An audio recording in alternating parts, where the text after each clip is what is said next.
warahmatullahi wabarakatuh. Waalaikumsalam. Selamat sore. Selamat bertemu kembali kita di semester ini untuk mata kuliah manajemen pemasaran. Saya yakin mudah-mudahan nilai Anda kemarin cukup bagus untuk mengambil mata kuliah karena mata kuliah ini merupakan mata kuliah prasyarat. Ya, jadi Anda harus lulus dulu mata kuliah prasyarat baru Anda bisa mengambil mata kuliah.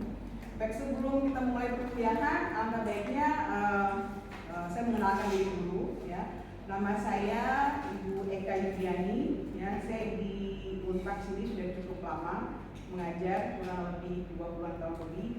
Ya, jadi mungkin berhadapan dengan mahasiswa juga sudah cukup lama.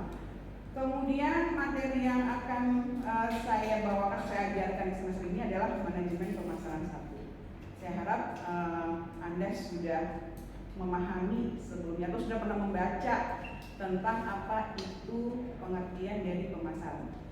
Ada yang tahu apa itu pemasaran? Dengan kalimat Anda saja sendiri, apa itu pemasaran? Apa yang Anda tahu? Silakan jawab. Pemasaran adalah memasarkan suatu produk. Oke, ada lagi yang lain? Penjualan, boleh. Silakan. Ada lagi?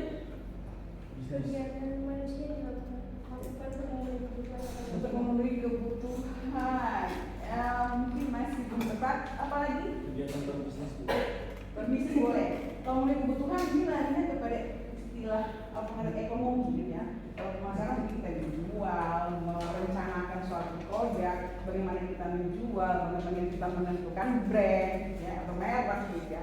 Itu mungkin yang bisa kita artikan sebagai pemasaran, ya. Saya harap mungkin nanti juga sudah.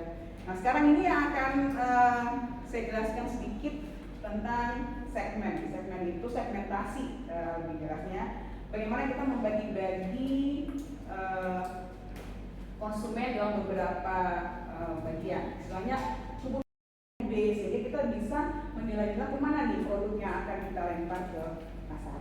Ya, jadi Anda juga sebagai pembeli atau sebagai konsumen juga harus smart, harus pintar, harus pandai-pandai memilah-milah kira-kira barang apa nih yang sekarang mungkin yang cocok untuk atau yang merupakan kebutuhan. Materinya yaitu tentang segmentasi atau dalam hal ini konsep pemasaran segmentasi. Nah, konsumen secara individu tentunya berbeda dengan individu yang lainnya. Ya pastilah di kelas ini saja, pasti Anda juga antara satu dengan lainnya akan berbeda. Ya kan, apa yang menjadi keinginan atau kebutuhan yang satu akan berbeda dengan kebutuhan lain. Saya ingin tanya, dengan siapa? Dengan Bunga. Silakan Bunga. Apa yang menjadi kebutuhan Anda untuk saat ini? Kuota. Oke. Kalau keinginan? Beli es. Beli apa?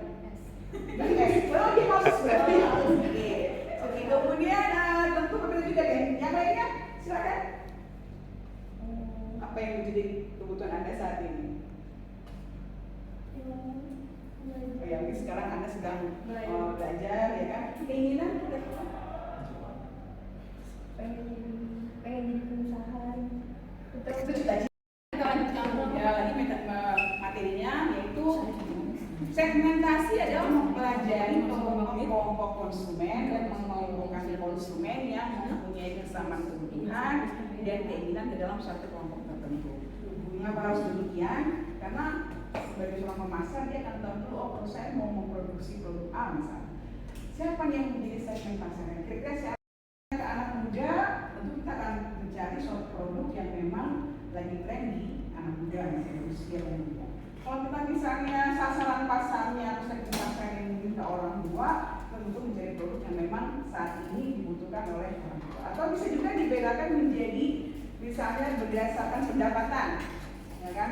Orang dengan pendapatan tinggi tentu berbeda kebutuhannya dengan orang yang berpendapatan menengah ke bawah. Atau bisa juga apa lagi? Lifestyle atau gaya hidup, misalnya, atau status dia di dalam masyarakat.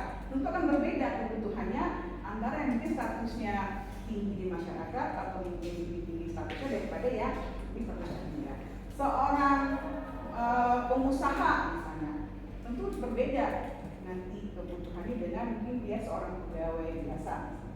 Nah, itu akan menentukan barang apa atau produk apa yang akan dikonsumsi. Itulah makanya dibedakan beberapa segmen. Ada berdasarkan demografi, berdasarkan